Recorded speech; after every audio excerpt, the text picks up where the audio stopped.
अमीश देवगन और आप देख रहे हैं प्राइम टाइम का देश का नंबर 1 कार्यक्रम आर पार।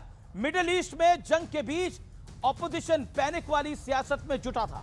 बार बार यह कहा जा रहा था कि पेट्रोल डीजल महंगा होने वाला है, लेकिन इस सियासत के बीच केंद्र सरकार यानी मोदी सरकार ने जनता के हित को सबसे ऊपर रखते हुए एक बड़ा फैसला किया।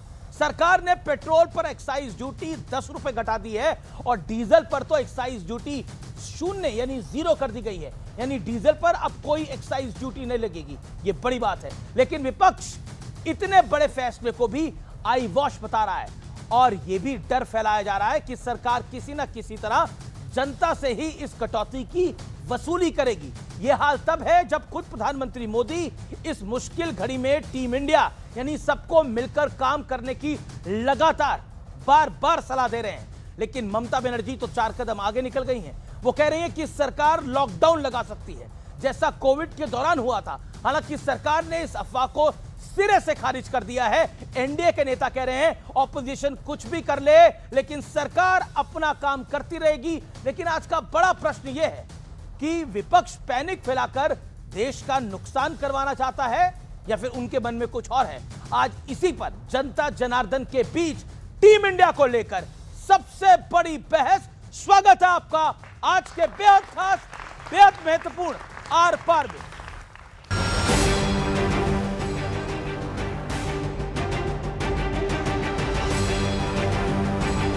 विपक्ष पैनिक फैलाने में जुटा था, लेकिन मोदी सरकार ने जनता का हित देखते हुए बहुत बड़ा फैसला ले लिया। सरकार ने पेट्रोल पर एक्साइज ड्यूटी 10 रुपए घटा दी है और डीजल पर तो एक्साइज ड्यूटी खत्म यानी 0 कर दी गई है। क्या अभी मैं और आप अगर यहाँ से निकल के अपनी गाड़ी लेके पेट्रोल भराने जाएंगे तो क्या कम पैसे देंगे? हम तो उतने ही देंगे ना जितने दे रहे थे। तो ये एहसान किस पर लाद रहे हैं साहब? हमने कम कर दिया। वो आप ऑयल मार्केटिंग कंपनी से कम कर रहे हो, हम पर नहीं कम कर रहे हो। जिसमें राजनीतिक फायदा उठाने की कोशिश, जनता की दूसरी तरह से जनता पे बोझ डाल के उसको वसूल लेंगे। जो सोशल मीडिया के अफवाहों के बुनियाद पे पेट्रोल पंपों के बाहर लाइनें लगाए बैठे हैं, हमें मजबूर मत करिएगा, नहीं तो अगर यही हाल रहा मैं कुछ दिनों के लिए पेट्रोल पंप ही बंद कर दूंगा जब तक ये अफवाहों का सिलसिला बंद नहीं होता।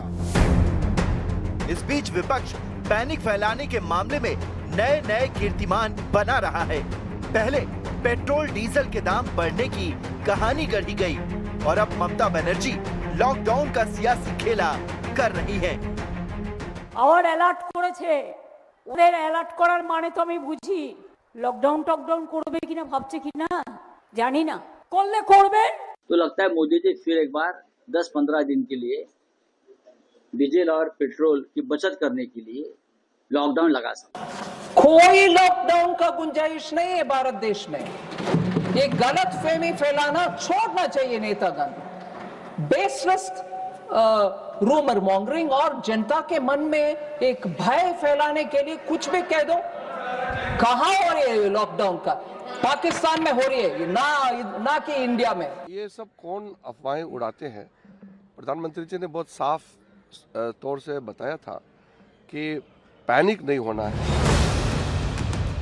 ईरान को लेकर भी फेक सियासी नैरेटिव बनाने की चाल चली गई, लेकिन खुद ईरान के विदेश मंत्री भारत को अपना अच्छा दोस्त बता रहे हैं। एक फेक न्यूज ये भी आई कि पाकिस्तान युद्ध रुकवाने के लिए मध्यस्थता करने वाला है। इसे लेकर भी विपक्ष ने विश्व गुरु वाला तंज कसना शुरू कर दिया, लेकिन अब इस झूठ की पोल खुल गई है। सबसे बड़ा सवाल उठता है कि विपक्ष टीम इंडिया की भावना के खिलाफ क्यों जा रहा है। आज इसी मुद्दे पर होगी जनता के बीच जोरदार बहस। तो आज के इस बेहद खास कार्यक्रम में आपका स्वागत है। मेरे साथ कौन कौन मेहमान जुड़े हैं आइए परिचय करा देते हैं। Doctor Sudhanshu Trivedi, member of parliament, प्रवक्ता भारतीय जनता पार्टी के। दीपक वोरा, फॉर्मर डिप्लोमेट, पूर्व राजनयिक, उनका अभिनंदन है। मेरे साथ राजकुमार भाटी हैं, वरिष्ठ नेता है, समाजवादी पार्टी के प्रवक्ता हैं।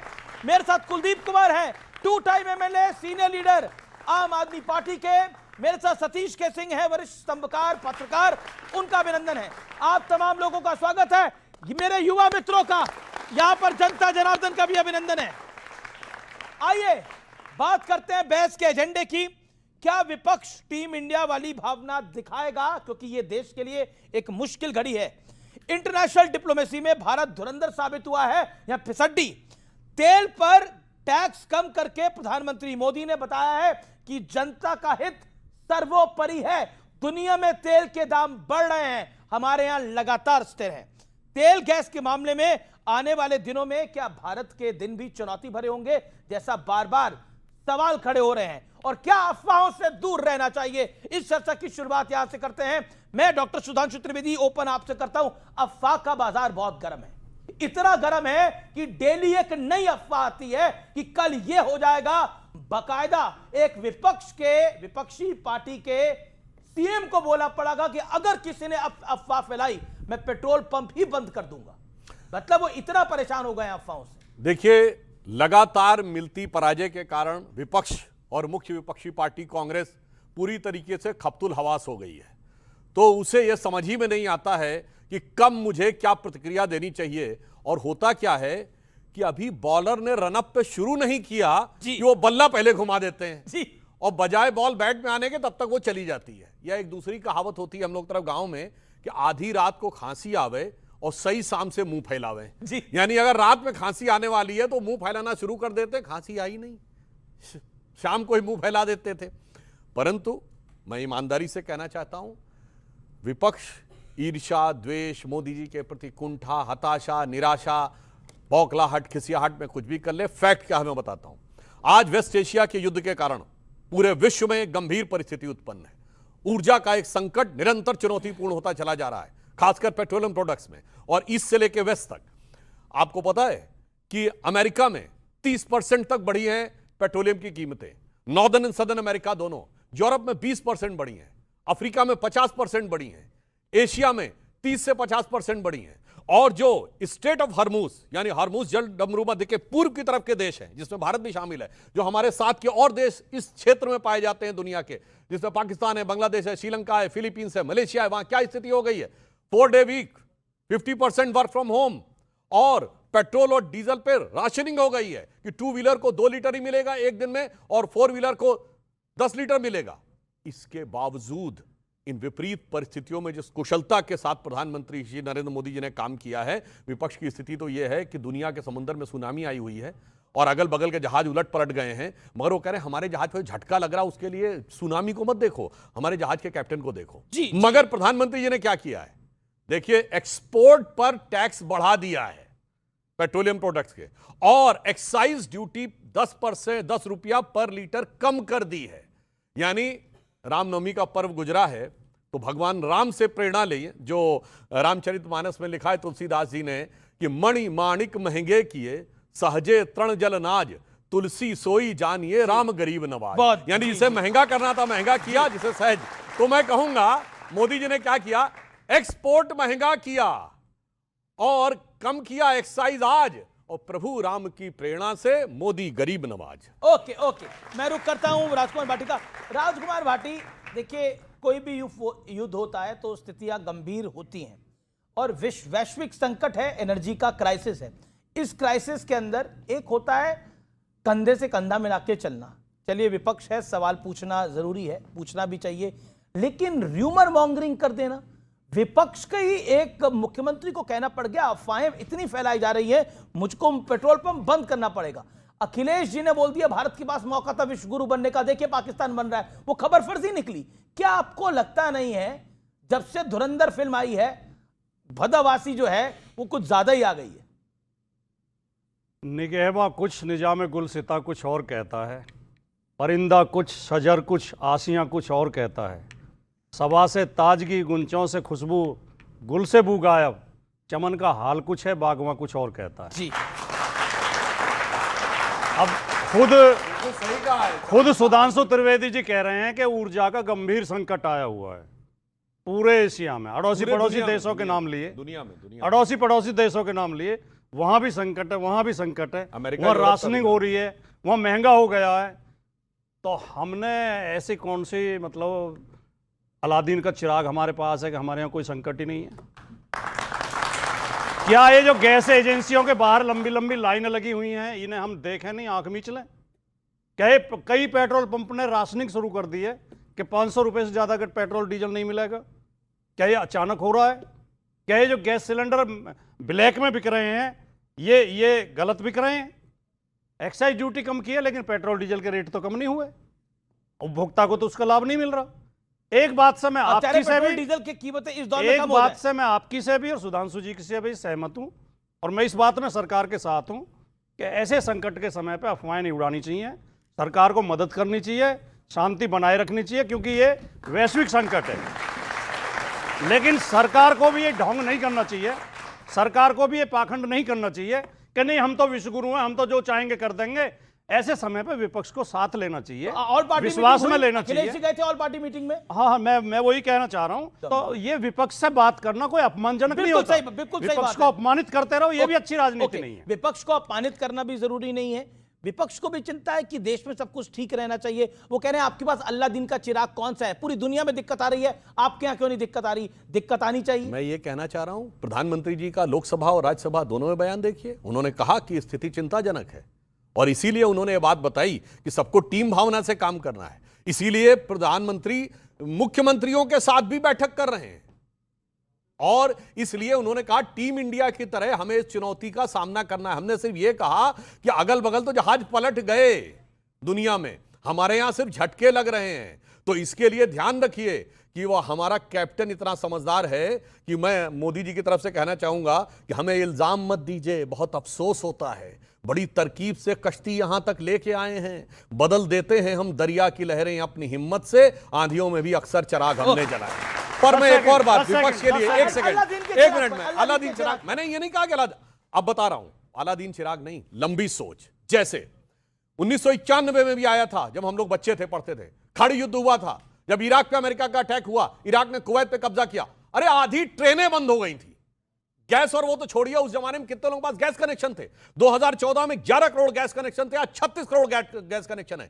आज से 15 साल पहले कितने लोगों के पास 2 व्हीलर और 4 व्हीलर थे? आज भारत में 8.5 करोड़ ऑटोमोबाइल हैं। इसके बावजूद ये संकट नहीं, और मैं चुनौती से कहता हूं, उस समय के संकट में अटल जी अडवाणी जी का एक बयान दिखाइए 1991 में जो सरकार के खिलाफ बोला हो। यह होता है सकारात्मक दृष्टि से साथ लेके चलना और सरकार का समर्थन करना। हां, मगर जहां तक वर्तमान परिस्थिति की बात है तो मैं सिर्फ यह कहना चाहूंगा, जमाखोरी नहीं करनी चाहिए, पर संयोग की बात है, संभल में जो एक अब्दुल रेहान पकड़ा गया जिसके घर पे 55 सिलेंडर थे, तो वो माना जा रहा है एक समाजवादी पार्टी का ही कार्यकर्ता था। तो आपदा में अवसर ढूंढने का प्रयास जो विपक्ष कर रहा है उसको बाज आना चाहिए। वही बात मोदी जी बोले कि भाई संकट है तो महानता, वही बात हम कहते हैं तो अफवाह। भाई हम भी तो यही कह रहे हैं, संकट है, योजना बनाओ, जनता को राहत दो, जनता परेशान ना हो जी, वही बात हम कह रहे हैं। लेकिन फर्क है, आप लोग तो जो पाकिस्तान की तरफ से एक अफवाह चली कि हम ईरान के और अमेरिका के बीच में मध्यस्थता करा रहे हैं, उसको आप मान गए।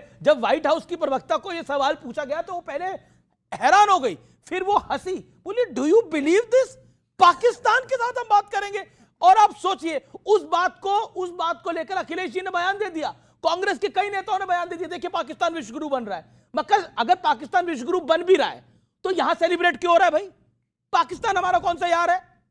वो तो उस समय भी हंस रहे थे अमेरिका के लोग, तो जब माननीय मोदी जी ने ये कहा था मीडिया के सामने कि मैंने ट्रंप को समझाया, मैंने ये कहा, मैंने वो कहा था उन्होंने, और उन्होंने ये भी कहा था कि मैंने रूस और यूक्रेन के दोनों प्रधानमंत्रियों को फोन किया और मैंने युद्ध रुकवाया, उन्होंने ये भी कहा था। उसका भी खंडन आ गया जब हमारे लोग आए यूक्रेन से भी, रूस से भी, दोनों जगह से खंडन आ गया। वैसे तो आसिम मुनीर ये बोला था पाकिस्तान के शियाओं के लिए कि अगर उनको ईरान से इतना लगाव है तो ईरान क्यों नहीं चले जाते, बताइए। उसके बाद ईरान उससे मध्यस्थता की बात करेगा। इस ढंग के संकटों के लिए लंबी तैयारी कैसे की जाती है? आज 100% रेलवेज का इलेक्ट्रिफिकेशन हो गया है। आप सोचिए अगर 50% ट्रेनें डीजल पे चल रही होती तो क्या हालत होता। दूसरा काम क्या किया है कि एथेनॉल की 20% ब्लेंडिंग पेट्रोल में हो गई है, यानी 20% पेट्रोल की जरूरत कम है। तीसरा काम क्या किया है, इलेक्ट्रिक व्हीकल्स का प्रयोग बढ़ाया है 2 व्हीलर और 4 व्हीलर में। अगर ये सारी की सारी चीजें नहीं की होती तो आप सोचिए कि कितना गहरा संकट आज हमारे बीच में होता। और जहां तक मध्यस्थता वाली बात है तो मैं एक और बात कहना चाहता हूं, तब मध्यस्थता का शौक पिछली सरकारों को बहुत था, उस मध्यस्थता के कारण हम लोगों की अवस्था बहुत खराब होती चली गई। मगर आज स्थिति क्या है सुनिए, ईरान कहता है कि वो हमारा दोस्त है और ईरान ने हमारे टैंकर भेजे। और कौन सा टैंकर? कतर, जिसके ऊपर ईरान ने अटैक किया, उस कतर से गैस का टैंकर भारत की तरफ आया है। यह दर्शाता है कि भारत दोनों को साथ में लेकर चलने में किस तरह सक्षम है। कुलदीप जी आपके पास आऊंगा, फिर मैं वोरा साहब और सतीश जी के पास जाता हूं। कुलदीप जी, अफवाहों का बाजार गर्म करने में आपकी यानी केजरीवाल जी की पार्टी का भी बड़ा रोल है, या फिर आपको लगता है कि आप वही कर रहे हैं जो आपको बताया जा रहा है? अमित जी, देखिए बड़ी बात क्या है कि आज गैस की एजेंसियों के बाहर लंबी लंबी लाइनें लगी हुई हैं, लोग परेशान हैं। 500 रुपये किलो, 600 रुपये किलो गैस ब्लैक में मिल रही है, गरीब आदमी को गैस नहीं मिल रही है। और अब तो एक नया मामला सामने आया कि गैस की बुकिंग हो गई, उसको बता रहे हैं आपकी बुकिंग हो गई, और पता लगा सिलेंडर कोई और लेके चला गया, ब्लैक में 5 सिलेंडर बेचने का काम किया गया। आज देश के अंदर गैस का संकट है, ये भारतीय जनता पार्टी को मान लेना चाहिए। आंखें बंद करने से संकट खत्म नहीं होगा, संकट से आगे आके लड़ना पड़ेगा, इनको समझ में आना चाहिए। लेकिन ये क्या कर रहे हैं? ये तो आंखें बंद करके बैठे हुए हैं, कह रहे नहीं जी नहीं कोई संकट ही नहीं है, नहीं जी नहीं कोई संकट ही नहीं है। अरे समझिए, कोई संकट नहीं है? नहीं, ये तो मानते संकट नहीं है, इनको हर बात पे कैसे संकट नहीं है। और दूसरी बात मैं पूछ रहा हूं, क्या इस संकट के लिए भी नेहरू जी जिम्मेदार है? ये बताएं, क्या इसके नेहरू जिम्मेदार है? अफवाह फैले, अगर हम लोग विपक्ष की आवाज उठाएंगे, जनता की विपक्ष आवाज उठाएगा, तो उसके लिए कौन जिम्मेदार है? फिर हम जिम्मेदार है। अब देखिए, जनता सरकार ने तो बड़ा निर्णय लिया, सरकार ने बड़ा निर्णय लिया। पेट्रोल पर एक्साइज ड्यूटी 13 से घटाकर 3 रुपए कर दी, और डीजल पर एक्साइज ड्यूटी 10 से घटाकर 0 कर दी। यानी जनता पर, इन पर प्रभाव ना पड़े। एक बात दिल पे हाथ रखिए, एक बारी दिल पे हाथ रखिए ना, मेरे लिए कर रखिए कुलदीप भाई, दिल पे हाथ रखिए, दिल पे हाथ रखिए। एक बात बताइए, हमारे अगल बगल के मुल्कों में क्या हाल है, यूरोप में क्या हाल है, अफ्रीका में क्या हाल है, इसके अलावा बाकी चाइना में क्या हाल है, और हमारे यहाँ पर पेट्रोल डीजल महंगा नहीं हुआ है, सही दामों में अमीर जी, पूरी आप तरह कैसे तुलना कर सकते हैं? हमारे सिर्फ काले बादल दिख रहे हैं, आप घबरा रहे हैं। भारत की तुलना हो नहीं सकती। हम विश्व गुरु हैं, विश्व गुरु। हम गुरु घंटाल नहीं है, हम विश्व गुरु हैं, आप समझिए। मजाक में बोल रहे हैं, घंटाल नहीं है, हम विश्व गुरु। आप क्या तुलना कर रहे हैं? और दूसरी बात, आपने एक्साइज ड्यूटी की बात करी, तो मैं समझ लूं कि कल से जो मेरी गाड़ी में तेल डल रहा था पेट्रोल 90 रुपए लीटर, अब वो 80 रुपए लीटर हो जाएगा? नहीं, ये भी बड़े बड़े उद्योगपतियों को फायदा पहुंचाने के लिए। कैसे बड़े उद्योगपतियों को? किसके लिए पैसा कम कर रहे हैं? कैसे फायदा बड़े उद्योगपतियों को? नहीं, कैसे बड़े उद्योगपतियों को? आपने इतना बड़ा बताया कि बड़े उद्योगपतियों को फायदा आया, बताइए। अमीर जी सुनिए, जब से प्रधानमंत्री जी आए इस देश के अंदर, क्या हो रहा है? नोटबंदी के लिए जाइए, अगर ठीक ना हो तो मुझे फांसी पर लटका देना। नोटबंदी में लोग लाइनों में लगे, 99% ज्यादा करेंसी वापस आ गई। कहां गया कालाधन? आज तक बता पाए? आज तक नहीं बता पाए ये लोग। क्या एक सेकंड, कुछ नहीं, नोटबंदी के लिए मेरा फिर क्या कहते हैं? फिर खाद की लाइनों में लग जाओ, फिर एसआई की लाइनों में लग जाओ। एक सेकंड, नोटबंदी पर मेरी एडवाइस है, धुरंधर 2 नाम की एक फिल्म आई है, जरूर देखिएगा, आपको नोटबंदी के बारे में काफी कुछ पता लगेगा। अमीर जी, ओके, अमीर जी, ओके, वहां पर एक सेकंड, एक जावेद खनानी करके व्यक्ति था, मैं कह रहा हूं डॉन अखबार पाकिस्तान का बड़ा अखबार है, जावेद खनानी करके एक वहां का मनी लॉन्ड्रर था, वहां पे नकली पैसे बनाता था, दाऊद के पैसों को रखता था जावेद खनानी। जावेद खनानी नोटबंदी के 15 दिन बाद उसने क्यों आत्महत्या करी, ये पता करके देखिए, वो पता करके देखिए, पता लगेगा नोटबंदी किस चीज के लिए थी। नक्सलवाद की आज कमर टूट गई है, नोटबंदी किस लिए थी? 31 मार्च आने वाला है, नोटबंदी किस लिए थी? देखिए यहाँ पे विश्व गुरु की बात हो रही है, देखिए मजाक उड़ाया जा रहा है, भारत विश्व गुरु है, विश्व गुरु है, विश्व गुरु है, और पाकिस्तान सेटलमेंट करा रहा है, इसका मजाक उड़ाया, इसका भी बहुत ढोल पीटा गया इस देश के अंदर। बीते 2 दिनों में बहुत ढोल पीटा गया। पाकिस्तान देखिए क्या कर रहा है। जब व्हाइट हाउस की प्रवक्ता से सवाल पूछा गया, मैंने बताया उन्होंने क्या कहा। वोरा साहब, you are a very learned man, बड़े एक्सपीरियंस्ड हैं, how do you rate it as a true Indian, as a former diplomat? अभी आपने पूछा है नोटबंदी का, आपने जिक्र किया है सर, वो सिक्योरिटी रीजंस के लिए की गई थी। जो आपने जिक्र किया है कि पाकिस्तान में नोट छपते थे, वो नेपाल जाते थे सर, नेपाल से भारत में आते थे, वो हमारे लिए एक समस्या। मैं इकोनॉमिस्ट हूँ सर, हम लोग जानते हैं किस तरह से वो डिस्टेबलाइज करने की कोशिश कर रहे थे। तो नोटबंदी का जो इफ़ेक्ट था वो बहुत पॉजिटिव था, क्योंकि जिन लोगों ने नोट अपने एक्सचेंज कराए थे, जो डिमोनेटाइज हो, वो बैंक के ज़रिए कराए थे। सो दैट मनी वो बैंकिंग सिस्टम में वापस आ गया था। ये कहना कि 99% नोट बिल्कुल सही है, लेकिन वो बैंकिंग सिस्टम के थ्रू वापस आए थे। ताली तो बजाइए। दूसरी चीज सर, अब भारत के विश्व गुरु पर जो दूसरी चीज सर, आपने अभी जिक्र किया था कि इजराइल और अमेरिका एक तरफ और ईरान दूसरी तरफ। सर मैं एक चीज़ पूछना चाहता हूँ, डिप्लोमेसी में मुझे 52 साल हो गए, कूटनीति में 75 साल की मेरी उम्र है। अब मुझे ये बताइएगा सर, भारत में पूंजी निवेश ईरान से आता है या गल्फ से आता है सर? गल्फ रीजन से आता है, जो अमीर देश हैं वहाँ पर तेल वाले। 1 करोड़ भारतवासी कहाँ काम कर रहे हैं, ईरान में या गल्फ में? गल्फ में काम कर। इनका मुझे ध्यान रखना है ना सर, ये मेरे लिए बहुत ज़रूरी है। जहाँ तक ईरान है, हमारे पारंपरिक संबंध एट्सेट्रा, लेकिन आज की दुनिया में सर हम चाणक्य की संतान है। उसने कहा आज की हकीकत देखो, उसके आधार पर निर्णय करो, बीते हुए कल को भूल जाइएगा। Let me conclude with one comment. America का एक फॉरेन पॉलिसी मैगजीन छपती है, उन्होंने ये, मैं नहीं कह रहा सर, उन्होंने ये मिडिल ईस्टर्न क्राइसिस के बारे में, I'll just read it out to you, उन्होंने ये लिखा है, जहां तक मिड ईस्ट क्राइसिस की तरफ जो ओपिनियंस हैं, India has the best opinion. अब इससे ज्यादा मैं क्या कह सकता हूं? That is got. सतीश कैसे 10 सेकंड दीपक बोरा जी पॉलिटिकल व्यक्ति नहीं है, उनसे पॉलिटिकल व्यक्ति की तरह बात नहीं करूंगा, लेकिन मैं आपसे ईमानदारी से बहुत सहजता से पूछना चाहता हूं कि आपको जानकारी है कि नोट बदलने में 30-30, 40-40% कमीशन लिया गया? आपको जानकारी है या नहीं है?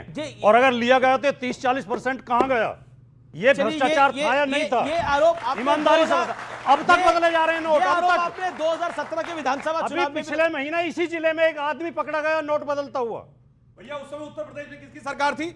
कितना पकड़ा? केंद्र में किसकी सरकार? 2016 में इनकी सरकार। रिजर्व बैंक के अगर नोट बदले जा रहे थे काहे नहीं? रिजर्व बैंक यूपी गवर्नमेंट का भैया, मतलब हमारे राज्य में बदले जा रहे थे और हम पकड़ा नहीं रहे। विदॉल फेमस सतीश जी की बारी है। रिजर्व बैंक यूपी गवर्नमेंट, हम देखिए रिजर्व बैंक यूपी अभी दीपक बोरा जी ने बोला, क्या गुमराह कर रहे थे? दीपक बोरा जी ने बोला दलाल कर रहा होगा। Sir cease fire. एक second, with all due respect, Satish K Singh की बारी है, वो पहली बार बोल रहे हैं। Satish ji, do you think जिस तरह से ऑपोजिशन मजाक उड़ाने की कोशिश कर रहा है, विश्व गुरु, जिस तरह से अफवाहों का बाजार गर्म करने की कोशिश है, डू यू थिंक कि बीजेपी सब कुछ ठीक कर रही है, या कहीं बीजेपी की सरकार सब कुछ ठीक कर रही है, या कहीं बड़ा इफ एंड बैट, कहीं बड़ा झोलझाल है? देखिए, सुधांशु जी को भी विपक्षी पार्टियों का मजाक उड़ाना बंद कर देना चाहिए, पहली चीज है। दूसरी चीज, अगर आप अफवाह कहते हैं, मैं इसको कहता हूं सच से सामना। प्रधानमंत्री जी ने संसद में 2 दिन कोरोना शब्द का इस्तेमाल किया, तो वो क्या है? तीसरी चीज, आप लोग यहां पे बात करें कि भारत ने तो कोई दाम ही नहीं बढ़ाया, हमने तो संकट की शुरुआत 60 रुपया गैस का दाम बढ़ा के किया। ये सच्चाई है या नहीं है? तीसरी बात, जो महत्वपूर्ण बात है, मैं सुधांशु जी को चैलेंज कर रहा हूं, यहां बोलना चाहता हूं इनको कि भाई, भारत रूसी भाई भाई के नारे बुलंद करो। आज आपने फिर अमेरिका से लाइसेंस मांगा है, आज ही मांगा है कि भैया हमको जो है तेल अमेरिका रूस से लेने की इजाजत। यार 7 टैंकर आ चुके हैं। अरे आप कहां से? सुनिए आप मेरी बात। अरे 7 चाइना से डाइवर्ट होकर आ चुके हैं भाई। आप विशेषज्ञ आप बात नहीं, आप सुने, आप फिर यही कट। कौन भीख मांग रहा है? अरे आप कहां लिखा बताइए आप? रुकिए, अभी आपको बताता हूं। रुकिए, अरे कुछ भी बोलना शुरू कर देते हैं। सुनिए, लाइसेंस से भी ज्यादा अरे रिन्यूअल, दिखाइए स्टेटमेंट कहां है? दिखाइए हम। अरे लाइसेंस रिन्यू करने के लिए एप्लीकेशन दिया। दिखाइए कहां दिखाइए। अरे आप न्यूज वाले हैं, मैं बोल रहा हूँ, आपको चैलेंज कर रहा हूँ। आप दिया है, अरे इतना ये टाइम है। अरे बोलने आते हैं, दिखाने आते हैं। काटिए, बोलिए, काटिए इस चीज को। आज रिन्यूअल के लिए कहा गया है अमेरिका से। कौन सा आप कह रहे हैं भारत भीख मांग रहा है अमेरिका से? भारत से मैं ये नहीं कहूंगा भीख मांग रहा है, लेकिन इसकी जरूरत है। आज जरूरत है। अमित सुनिए, ये सुनिए, अगर हम में दम है या रूस में दम है, तो अमेरिका ने इधर ईरान की तरफ वार किया है, उसके खिलाफ उल्टा सैंक्शन लगाने की जरूरत है। उल्टा सैंक्शन लगाओ। अच्छा, ओके, दीपक बोरा साहब, आप विद ऑल ड्यू सैंक्शन लगाओ भैया, वो सबसे बड़ी इकोनॉमी है, मतलब गजब है बात करते हैं। अब मैं बताना चाहता हूं इनकी नियत क्या है। आप सब लोग याद करिए, रशिया यूक्रेन की लड़ाई हुई तो ये कह रहे थे ह्यूमैनिटेरियन ग्राउंड पे हम लोग यूक्रेन को सपोर्ट क्यों नहीं कर रहे हैं, हम रूस के खिलाफ क्यों नहीं वोटिंग कर रहे हैं? वोट करने के लिए कह रहे थे संयुक्त राष्ट्र में, जबकि सबसे ज्यादा तेल हमारा रूस से आ रहा था, ब्रह्मोस मिसाइल रूस से आ रहा था, 60% डिफेंस इक्विपमेंट रूस से आ रहे थे। अब आइए, जब इजराइल और हमास में लड़ाई हुई, गाजा से हमको धेला नहीं आता है, इजराइल से हमारा साइबर सिक्योरिटी, डिफेंस इक्विपमेंट और इंटेलिजेंस के इक्विपमेंट आते, इजराइल के खिलाफ क्यों नहीं बोल रहे हैं? फिर कहते हैं अमेरिका से लड़ो, अमेरिका हमारा सबसे बड़ा ग्लोबल ट्रेड पार्टनर है, $150 बिलियन का ट्रेड होता है, $45 बिलियन का सरप्लस है, तो उससे लड़ जाओ। यानी जहां जहां से भारत की शक्ति है, और अपना मुद्दा कैसे पलटते हैं कि जब जिस देश, अब ईरान से है तो आप कहते हैं साहब अब अमेरिका से लड़ जाओ, और जब कहते हैं अब जैसे अभी वोरा साहब ने बताया, अरे भाई बहरीन, कतर, सऊदी अरब, जेद्दा, अबू धाबी, यहां से हमको रेमिटेंस आता, नहीं अब इनके खिलाफ लड़ाई तो उनमें आपस में है ना, वो सब एक दूसरे को मार रहे हैं। इसलिए मैं कहना चाहता हूं चिंता मत करिए, जब जब लड़ाई हुई है हजारों सालों के इतिहास में, भारत ने दुनिया को एक नई राह दिखाई है। ये वही ईरान है जो आज दुखद स्थिति में है, जहां पहले उज्ज्वल अग्नि जला करती थी हर घर में, जिसपे अटल जी की कविता की मुझे यह पंक्ति याद आती है कि दुनिया का इतिहास पूछता, रोम कहां यूनान कहां है, घर घर में शुभ अग्नि जगाता वो उन्नत ईरान कहां है। और दीप बुझे पश्चिमी जगत के, छाया जब बर्बर अंधियारा, तभी चीर कर तम की छाती चमका हिंदुस्तान हमारा। और अब सुनिए इनका, गुरु घंटाल का मैं जवाब देता हूं। आपके लाखों दर्शकों से कहता हूं, पेट्रोलियम प्रोडक्ट्स जीएसटी में नहीं है, इस पे दोनों राज्यों का टैक्स लगता है, राज्य का भी और केंद्र का भी। 20-25 रुपया केंद्र से लगता है, 30-35 रुपया राज्य से लगता है। अब आइए साहब, केंद्र ने तो अपना टैक्स घटा दिया और हिमाचल ने टैक्स बढ़ा दिया। मैं गुरु घंटाल से पूछना चाहता हूं, पंजाब सरकार घटाएगी कि नहीं? अनाउंस करिए, अनाउंस करिए। ओके, अनाउंसमेंट, बिग अनाउंसमेंट आम आदमी पार्टी। आपको बड़ी चिंता है लोगों की, आपको बड़ी चिंता है लोगों की, आम आदमी पार्टी की सरकार पंजाब में है। अनाउंस करिए जनता के सामने कि आप राज्य का टैक्स घटा रहे हैं, जनता को राहत दीजिए तुरंत। ओके, लाइव लाइव होगा आज ये। कुलदीप कुलदीप कुलदीप कुलदीप देश को संकट में डाले गुरु घंटाल, देश पे आपदा लेके आए विश्व गुरु, और बात मुझसे करोगे आप, सवाल मुझसे करोगे। अरे भाग रहे हैं, केंद्र में सरकार इनके पास है, सवाल मुझसे करोगे, पहली बात ये। दूसरी बात, और सुनिए ये बात करते हैं गुरु घंटाल विश्व गुरु की, मैं इनसे पूछता हूं कि आज ट्रंप ये तय करता है कि मुझे तेल कहां से खरीदना है, आप इसकी बात करते नहीं हो? करता। क्या बात करते? नहीं गलत बात, ये बात करिए, आपको कहना पड़ेगा। और ये कहते हैं अब की बार ट्रंप सरकार। अरे ट्रंप की सरकार छोड़िए, मैं तो मान की सरकार के बारे में पूछ रहा हूं। आप लोग तेल, आप स्टेट का टैक्स कम करेंगे, करना चाहिए कि नहीं करना चाहिए? ओके, सवाल क्या आपका? सवाल क्या? ओके, खड़े होके पूछिए सवाल। सर आप इस सवाल से क्यों भाग रहे हैं? पंजाब में आपकी सरकार क्यों सिलेंडर या पेट्रोल पे क्यों दाम कम नहीं करना चाहते? क्यों नहीं करते? आप क्यों नहीं करना चाहते? सर आप क्यों नहीं करना चाहते? अरे देखिए, सवाल कर रहे हो ये तो इनकी, कुलदीप भाई, एक मिनट कुलदीप भाई, इनकी तो शक्ल भी आपसे मिलती है, इनकी तो शक्ल भी आपसे मिल रही है। देखो आप, अब जवाब तो दे दो इनको। सर हम किसी पार्टी से नहीं है सर, लेकिन आप अपनी सरकार में क्यों इसे कम नहीं करना चाहते सर? आप इस सवाल से क्यों बचना चाहते हैं? आप सुनिए, आप करिए तो आगे और भी देश करें। बहुत अच्छी बात, बहुत अच्छी बात। जब क्रूड ऑयल के पैसे नेशनल लेवल पे, एक कहावत है चैरिटी बिगिंस फ्रॉम होम। आप अपनी सरकार में तो कम कर देखिए, मोदी को बोलते हो ये कर, ये कम कर, ये कम कर, मोदी ने तो कम कर दिया, अभी आपकी बारी थी तो भाग रहे हो आप। वैसे मैं दर्शकों से एक और बात कह दूं, आज 915 रुपए का सिलेंडर है।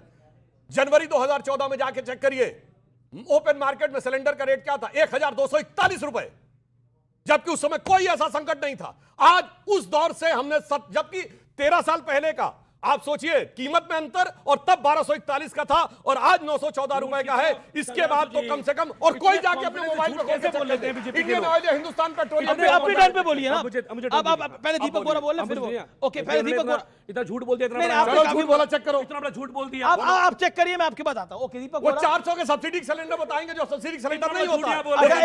एक सेकंड, ओपन मार्केट 1241। एक सेकंड, मैं चैलेंज करूं सुधांशु जी, एक कोई बता दे कि 900 का सिलेंडर मिलता है। अरे अभी खोलो यार, कुछ भी झूठ बोलते हो, कुछ भी झूठ बोल दोगे। ओके, एक सेकंड, अच्छा तो पंजाब में झूठ बोल दोगे, पंजाब में ठीक है ना, सब कुछ भी झूठ बोल दोगे। पंजाब की अगर पंजाब में सिलेंडर नहीं मिला, तुम्हारी वजह से नहीं मिल रहा। अरे ये क्या बात है? वजह से नहीं मिल रहा, तुम्हारी वजह से नहीं मिल रहा, तुम लोगों की वजह से। अरे एक सेकंड, मोदी संभाल नहीं पाए, समझो अपना ठीक रहा, मेरे पे फोड़ दोगे। दिल्ली की हार का सदमा बड़ा गहरा है।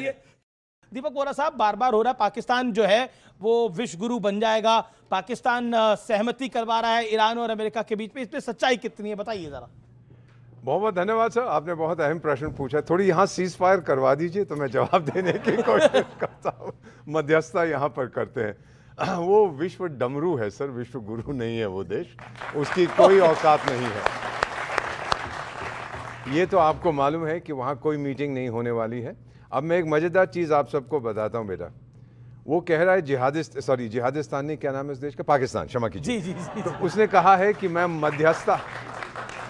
मध्यस्थता करूंगा इजराइल और ईरान के बीच। सुन लीजिएगा, और ईरान कहता है मैं जिहादिस्तान और अफगानिस्तान के बीच मध्यस्थता करूंगा। तो आपस में मध्यस्थता करेंगे ये लोग। देखिए मजाक उधर का, देखिए ये सीरियस नहीं है सर।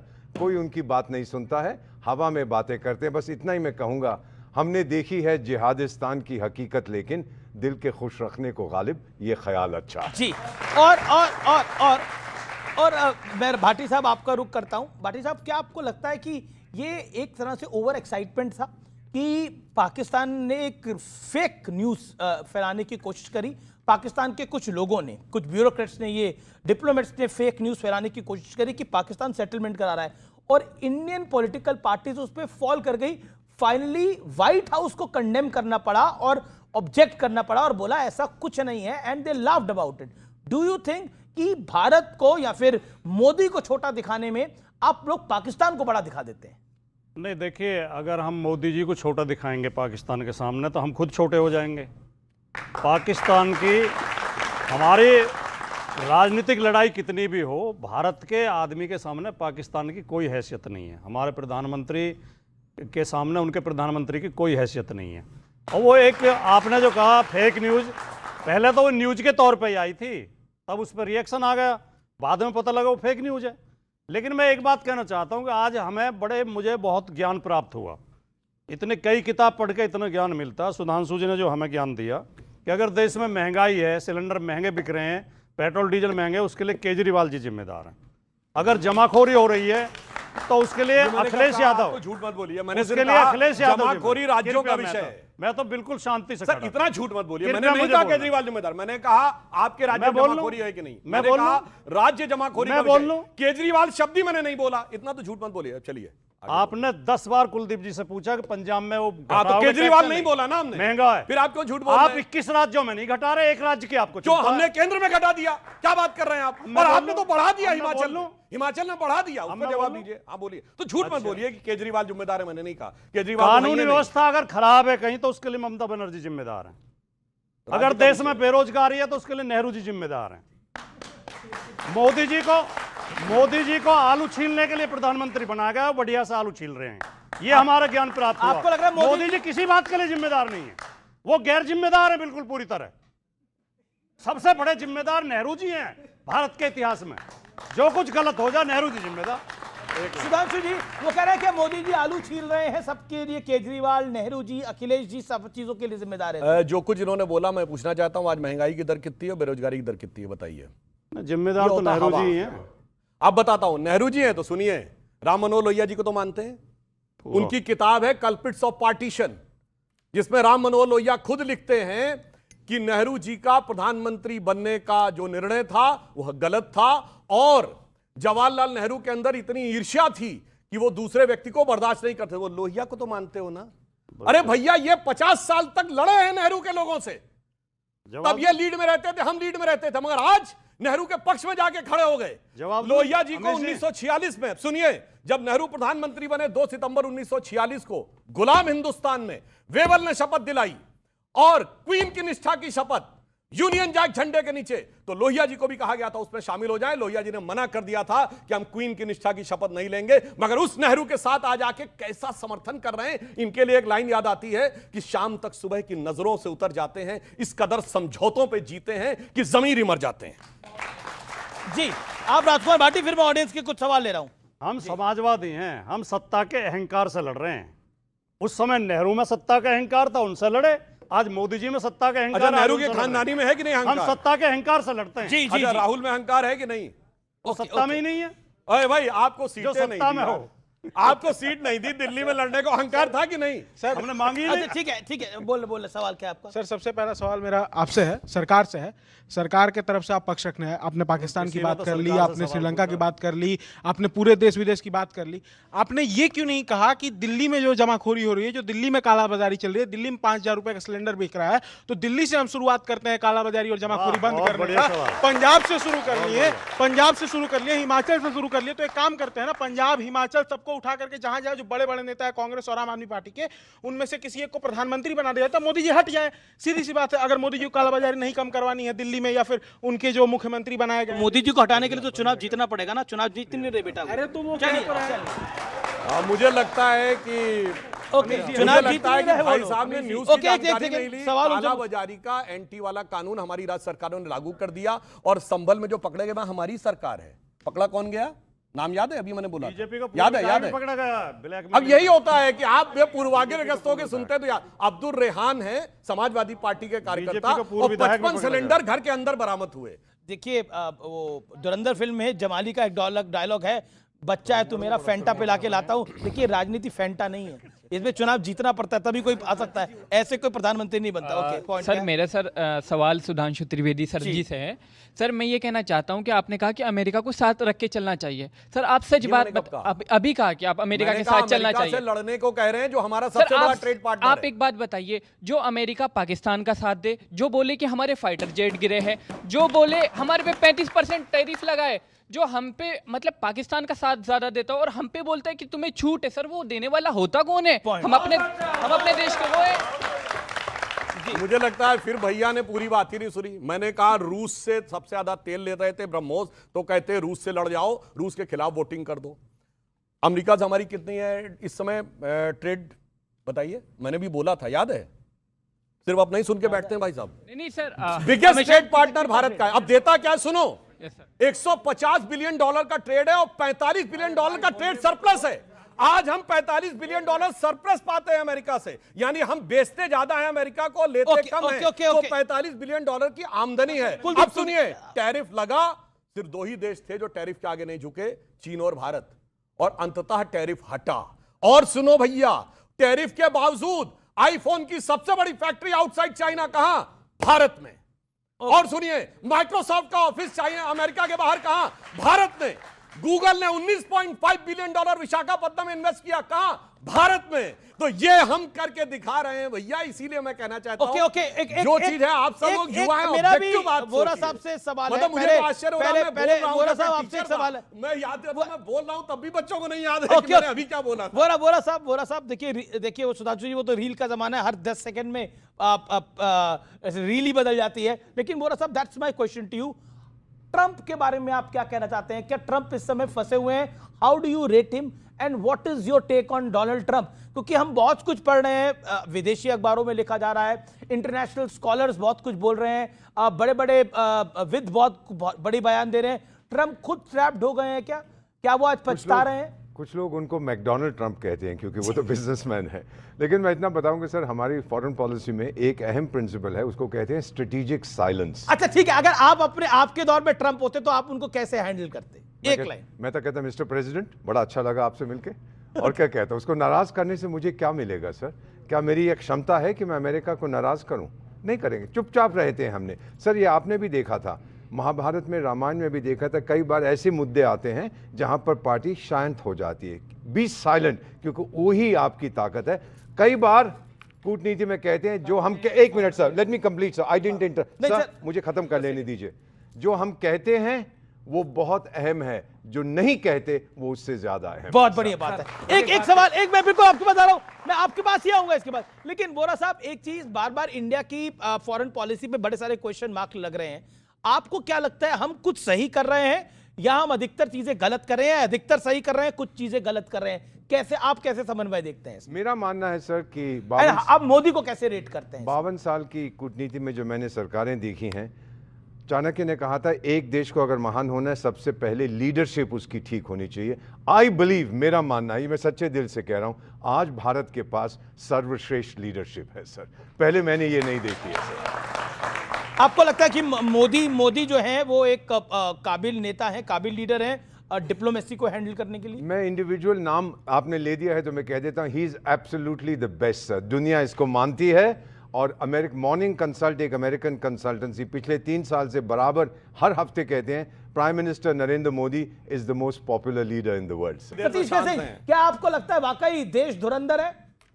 हमें तो लगता है कि हमारी जो फॉरेन पॉलिसी है क्या बोलो, पेंडुलम की तरह इधर उधर घूम रही है, जिसको वो बोलते हैं स्ट्रेटेजिक साइलेंस। अरे जब ईरान जैसा मुल्क हार सकता है तो हम लोग क्यों नहीं हार सकते? अमेरिका के इराक पे जो हमले थे उसका मनमोहन सिंह ने खिलाफ किया था।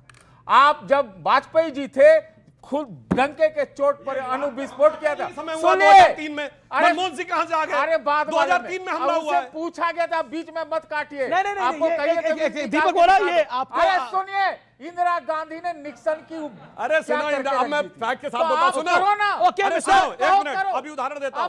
अब सुनिए, झुकना क्यों? एक मिनट सतीश जी, 19 नवंबर 1962 जवाहरलाल नेहरू का लेटर है जॉन एफ कैनेडी को। उन्होंने लिखा कि अपने B-2 बॉम्बर का स्क्वाड भेजिए। सुनिए, उन्होंने कहा पायलट भी आपका होगा, रडार भी आपका होगा, टेक्नीशियन भी आपकी होगी, कमांड भी आपका होगा।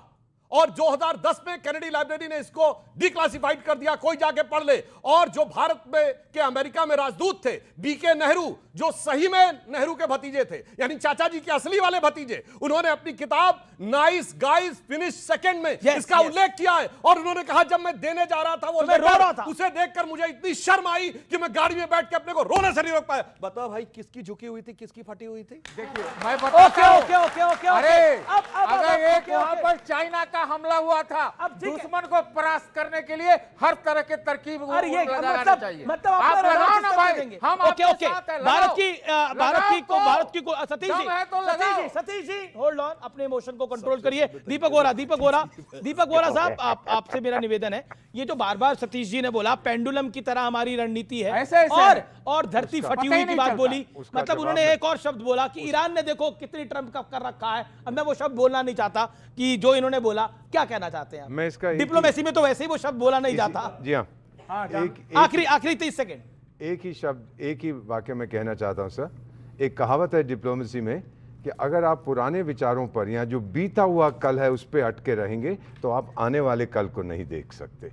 आपको पॉलिसी इवॉल्व करनी चाहिए हमेशा। तो ये कहना हमने उस वक्त ये किया था, नहीं सर, फूलिश कंसिस्टेंसी, में एग्जैक्ट अंग्रेजी का कोड देता हूं, foolish consistency is the sickness of weak mind. देखिए सतीश जी, फुलिश कंसिस्टेंसी जो है वो समस्या की बात है। जो कमजोर मन होते हैं, कहते हैं यही हमेशा के लिए नहीं, जब समय बदलता है तो चीजें भी बदलती है। तो स्ट्रेटेजिक साइलेंस। जी, अब सवाल नहीं, अपनी बात रखिए सर। आप कुछ कहना चाहते हैं? अब एक बात रखिए, सवाल नहीं, अपनी बात को रखिए आप।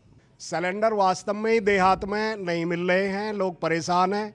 मैं भी आज अपने घर ये कह कर आया, सुधांशु भाई आएंगे, मैं उनसे मांगूंगा कोई पर्ची दे देंगे, सिलेंडर मिल जाए। और मेरे साथ सारे लोग बैठे हुए, पूछो 5,000 रुपए को एक व्यक्ति को सिलेंडर नहीं मिल रहा था एनटीपीसी प्यावली पर, और वो बेचारा गरीब इतना भटकता डोल रहा था। आपकी स्टोरी को हम उठाएंगे। वैसे एक बात इन्होंने जो कही, जी सुनिए, इन्होंने जो बात कही, निवेदन है सुधांशु जी, आप देखिए राष्ट्रीय प्रवक्ता भी है और राज्यसभा के सदस्य भी है। इस पक्ष और विपक्ष के उसको छोड़ो, देश धुरंधर था, धुरंधर है, धुरंधर रहेगा, लेकिन इस सिलेंडर को जो है आप मत जो दबाओ। इन्होंने बात कही पर्ची, उससे मुझे याद आ गया, केवल 25-26 साल पहले इस देश में वो दौर था कि नॉर्मल दिनों में सिलेंडर नहीं मिलता था, सांसदों को पर्ची मिलती थी। 20 सुनिए, अटल जी की सरकार आने के बाद ठीक हुआ, वरना 20 कूपन मिलते थे कि जिसको चाहो उसको गैस का कनेक्शन दे देना, वरना गैस कनेक्शन मिलता नहीं था। पर इनको नहीं मिल रहा सिलेंडर, इसके लिए कोई व्यवस्था करनी चाहिए। नहीं, देखिए, इसीलिए सरकार ने जमाखोरी वाले कानून को दोबारा एक्टिवेट किया है और सभी राज्य सरकारों से कहा है कि जहां-जहां जमाखोरी हो रही वो कड़ाई से कार्रवाई करें। You made your point. अच्छा, आज का विचार, जिंदगी की हर ठोकर सिखाती है कि रास्ता चाहे जैसा भी हो, भरोसा सिर्फ अपने पैरों पे ही रखना चाहिए। आप तमाम लोगों का बहुत बहुत शुक्रिया। जनता जनार्दन, आपका बहुत बहुत शुक्रिया इस कार्यक्रम में विशेष तौर पर आने के लिए। आप सबको मेरा नमस्कार। लेकिन अफवाह के बाजार को गर्म मत करिए, ठंडा करिए, उसे पानी डालिए, अफवाह से बचिए और जिसकी मदद हो सकती है करिए। और सिलेंडर की कालाबाजारी जो करे उसे नेम और शेम करिए, और जो आपको सिलेंडर ना दे पुलिस पे उसकी कंप्लेंट भी कराइए। नमस्कार, जय हिंद, वंदे मातरम।